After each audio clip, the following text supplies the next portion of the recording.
La venganza no es una salida para los pueblos. No disparen, no disparen. La paz como proyecto es una construcción humana. ¿Sí? O sea, nosotros no somos distintos a los demás pueblos. La idea de que entre nosotros no es posible una paz, que entre los demás pueblos sí es totalmente infundada, carece de cualquier fundamento. Por primera vez, tras más de 50 años de conflicto, las FARC, en efecto, entregaron mapas precisos de la ubicación de las minas. ¿Quién se hubiera imaginado que un sargento del ejército experto del batallón de desminado y un explosivista de las FARC pasarían días enteros recogiendo información precisa sobre la ubicación de los artefactos? Eso fue lo que pasó en El Orejón. El Orejón es una pequeña vereda donde hay más artefactos explosivos que habitantes.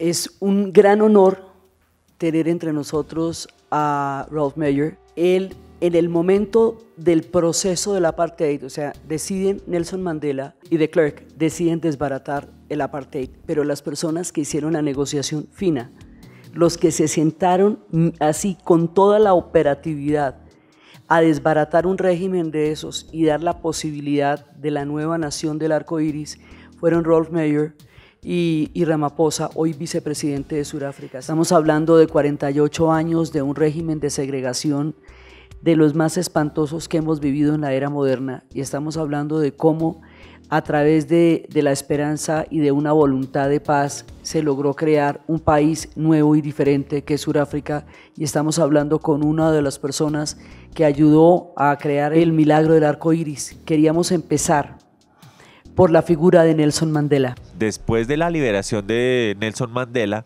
hubo mucha violencia en el país, y es triste decirlo, pero la realidad es que más de 20.000 personas fueron asesinadas después de liberar a Mandela.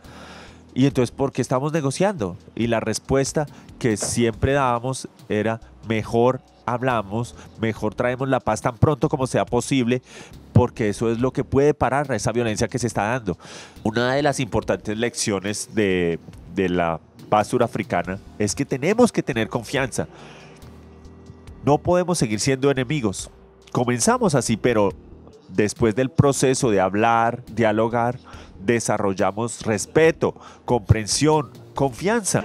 Esta gente viene de uno de los regímenes más oprobiosos. Esto era casi como una forma de nazismo lo que ellos vivían.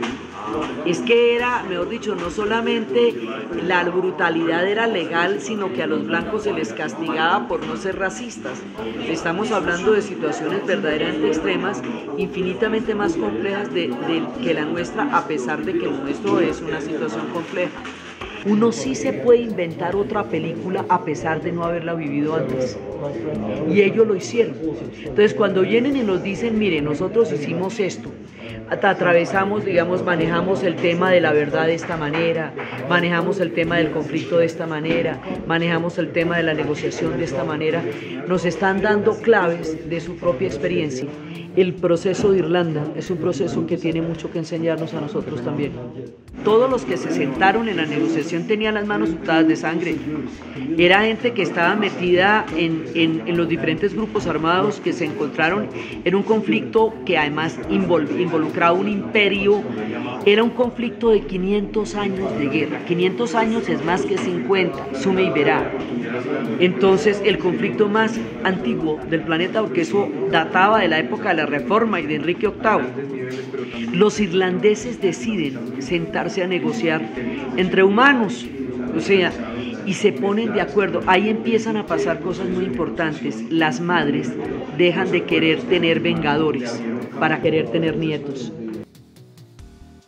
Y el de Ruanda: perdonar 850.000 personas asesinadas a machete en el mes de abril para poder construir un país y ponerse de acuerdo en un futuro es más de lo que siquiera podemos imaginar.